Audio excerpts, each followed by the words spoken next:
Hi guys, so in this video I'll explain you my thoughts on how the scoring of PTE works. Okay, just to make sure the message is understood correctly from this video, don't misunderstand this video.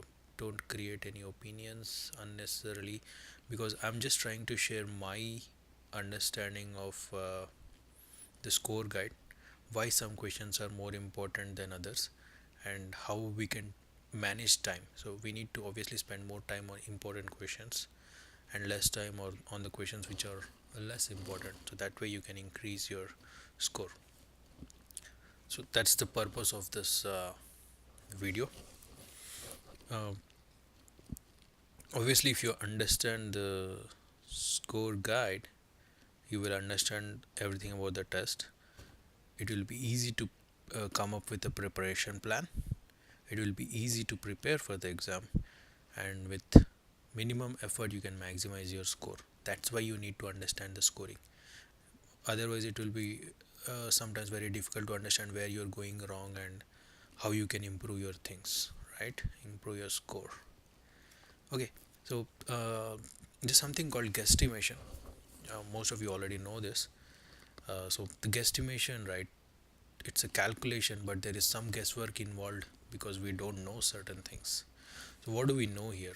We know that nobody knows the actual algorithm of PT. So if somebody tells you that they really understand how the scoring works, that's not correct. They're just guessing or speculating based on what information they have. And obviously, we are going to do similar stuff. We are going to read the score guide. We are going to understand the score guide, and wherever it's not clear, we are guess. That's what guesstimation is all about. Okay.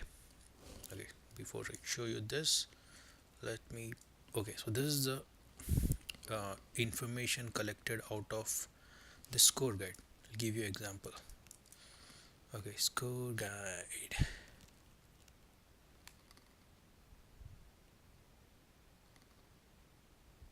Okay, if you see the score guide, right, retail lecture, it contributes to your listening, speaking, oral fluency, pronunciation, content. So retail lecture like this one, right, contributes to your listening, sorry, speaking, listening, oral fluency, pronunciation, content. That's what I've put in here. Okay, all 20 question types in speaking, writing, reading, listening sections. Wherever this question type contributes to speaking, I put 1. Writing, it doesn't contribute, so 0. So whichever sections it contributes, 1. Whichever sections it does not contribute, 0. That's all about these 4 columns. Okay, the next ones, which are enabling skills. Okay, grammar, oral fluency, pronunciation, spelling, vocabulary, and written discourse. So these numbers are from score guide. I'll give you an example.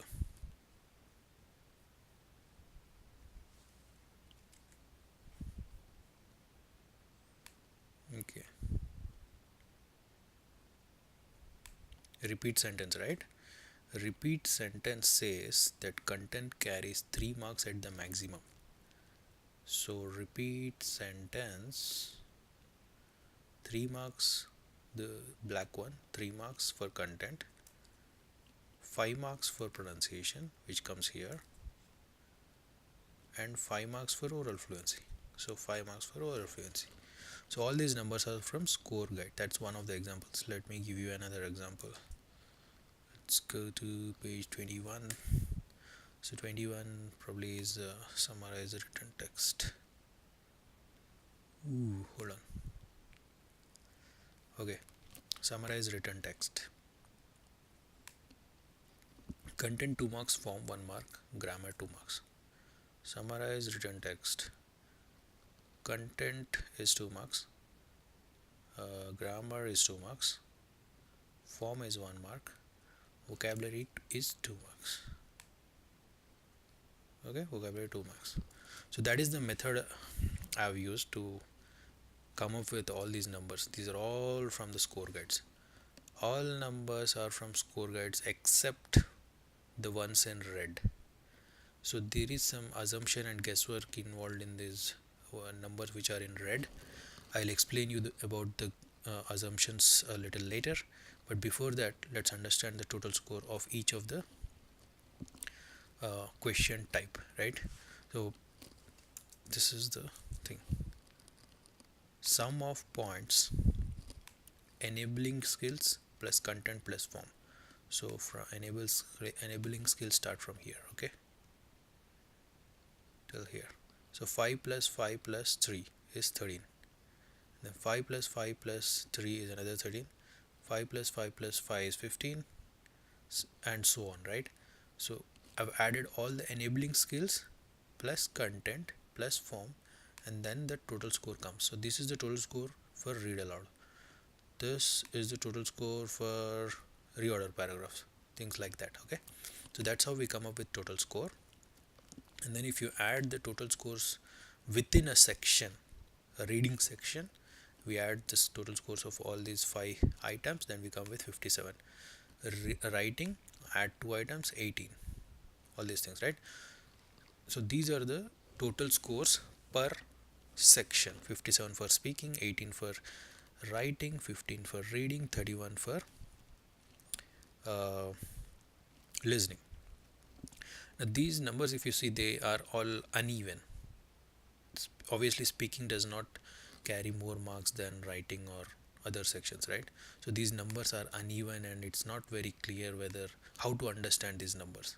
So let us just normalize all these numbers into similar weightage, okay? Let's take, because all these 4 sections, right, speaking, writing, reading and listening, they all carry 90 marks, and they're all uh, ought to be of equal importance. So let's normalize them. How will we normalize? So take the average of these 4 numbers. Okay, the average of these 4 numbers is 30. Actually it's 30.25. I think it's not showing the after the decimals, that's why it's showing as 30, but that's what it is. So if you see the average of these 4 numbers, it will be 30.25, and then divide 30.25 by 57. That's the formula I've used to come up with the normalization factor. Okay, so average of P2 to P21, which is here till here. Sorry, P is this one, right? Yeah. So average of all this, average of P2 to 21 by P2, which is this one. So take the average of all the 4, divide by the section, then you get this. Divide 30.25 with 18, you get this. Okay, and so on. So these are the normalization factors. So now these factors we need to take, multiply each of the question items, and then come up with a total guesstimated score for each of the items. So you take 13 into 0.53, you come up with 6.90. And then 15 into 0.50, come up with 7.96. 1 into 5.53 is 0.53. Similarly 13 into 1.68 is 13 into 6.18 is 21.85. So that's how you come up with these numbers. These numbers are total guesstimated scores for each question type. Okay, read aloud 6.9. If I take reading, fill in the blanks, it is 8.07. These are the numbers. Now if you add these 5 numbers, now you see 20.25, and if you add these 2 numbers, it's 30.25, right? If you add all these items within a section, again 30.25. If you add all these sections within a section, again 30.25. Now these numbers make more sense for our calculation than these numbers, because these numbers are not of same scale. The scale is different. I've just got them to a common scale. These are the numbers that we can use for our calculation. Okay, now you understand this.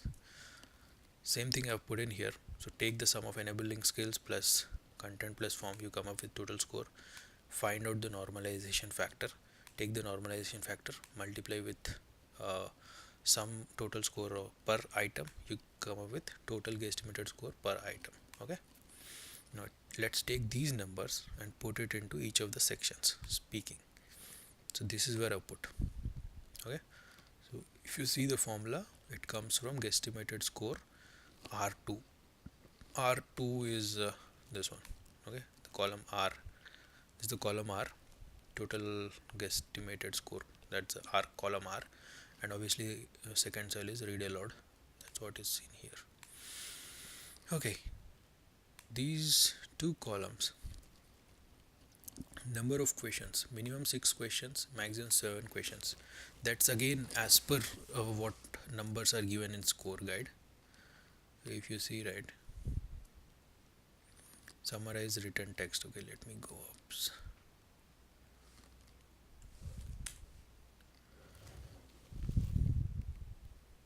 right here, right. Reading multiple choice 2 to 3 questions. So reading multiple choice 2 to 3 questions. Okay, if you want to go up and see, yeah, read aloud 6 to 7 questions. Read aloud 6 to 7 questions. So these are the numbers. So now we take this minimum into the score is 41, maximum into score is again 48. So this is 41 is the minimum number of marks given to read aloud, and 48 is the maximum number of marks. We don't know how many questions we'll get in exam, but these are the minimum and maximum marks. And if you see the weightage, these three columns represent the weightage. The formula that I've used to calculate the weightage is take 41 divided by the entire score. Entire score is 187. So divide 41 by 187, you get 28%. So 28% is the minimum weightage, 21% is the maximum weightage. Why is maximum weightage low? Because if you get more questions, there are more questions here as well, right? So in total, 48 divided by this 225 becomes 21%. So this is the minimum weightage, this is the maximum weightage for each of these question types. Then I've taken average of these two and I've rounded the average. Okay, that's why it's showing up 22. I've rounded them here, see the round. Okay, so these are the average weights. Now average weights of each of the sections. Okay, let me go back.